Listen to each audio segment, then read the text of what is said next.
Hello, everyone. My name is Joe Brunkops.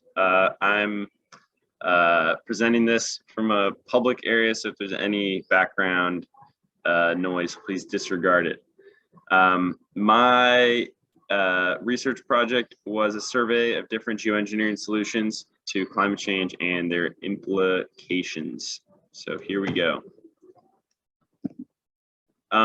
So there's two types of geoengineering. There's two kind of categories: carbon dioxide removal and solar radiation management. And we'll get right into those. So carbon dioxide removal is basically trying to address the root cause of climate change, which is, excess carbon dioxide and other greenhouse gases in the atmosphere. So basically the idea is to use sort of these creative ideas that you might not think of to remove actually significant amounts of CO2 from the atmosphere. And it's generally regarded as safer and slower as the other option, mostly because it's getting to the root of the cause, and it's not messing with the energy balance as much. So there's direct air capture, which is using machines to sequester the carbon. There's ocean fertilization, which uses small bits of iron to trigger algae blooms in the middle of the ocean. There's enhanced weathering, which uses minerals spread across the land to sequester carbon. And then there's also algae farming on land that uses ocean water. It's a bit like iron fertilization, but more controlled.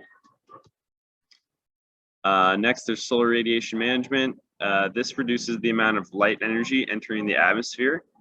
So it's kind of not addressing the same, it's not addressing the root cause. It's more trying to treat the symptom of warming. So it doesn't help with things like ocean acidification.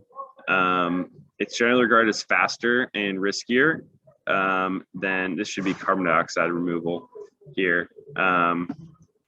But there's a couple different types: stratospheric aerosol injection. It's like basically think of a bunch of little tiny mirrors in the upper atmosphere reflecting a little bit of light. There's surface albedo modification, which would be like maybe genetically modifying plants to be more reflective, maybe whitening roofs,